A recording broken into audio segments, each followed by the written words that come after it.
அனைவருக்கும் வணக்கம் மற்றும் என்னுடைய நன்றியை விஜயண்ணா உங்களுக்கு நான் தெரிவிச்சுக்கிறேன்.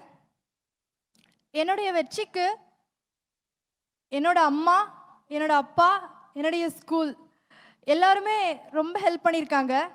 என் அம்மா என் எக்ஸாம் டைம் ஃபுல்லாக என் கூட இருந்தாங்க. எங்கள் அப்பா எனக்காக கஷ்டப்பட்டு வேலை பார்த்தாங்க. என் ஸ்கூல் டீச்சர்ஸ், என்னோட பிரின்சிபல், கரஸ்பாண்டன்ட் எல்லாருமே என்னுடைய வெற்றி தோல்வி எல்லாத்துலேயுமே என் கூட இருந்தாங்க. அவங்களோட சப்போர்ட் இருந்ததுனால தான் நான் இப்போ இந்த இடத்துல வந்து நிற்கிறேன்.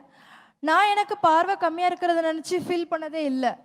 ஏன்னா நான் அந்த பார்வை கம்மியாக இருந்தாலும் அதை வந்து என்னுடைய ப்ளஸ்ஸாக தான் நான் எடுத்துக்கிட்டேன். அதனால தான் இப்போ நான் இங்கே வந்து நிற்கிறேன்.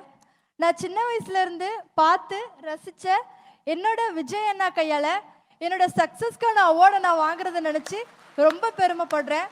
அடுத்த வருஷம் இதே மாதிரி இதை இன்ஸ்பயராக வச்சு வர ஸ்டூடெண்ட்ஸ் எங்களுடைய வருங்கால முதலமைச்சர் கையால் அவார்ட் மற்றும் பரிசுகளை வாங்கணும்னு நான் வாழ்த்துறேன்.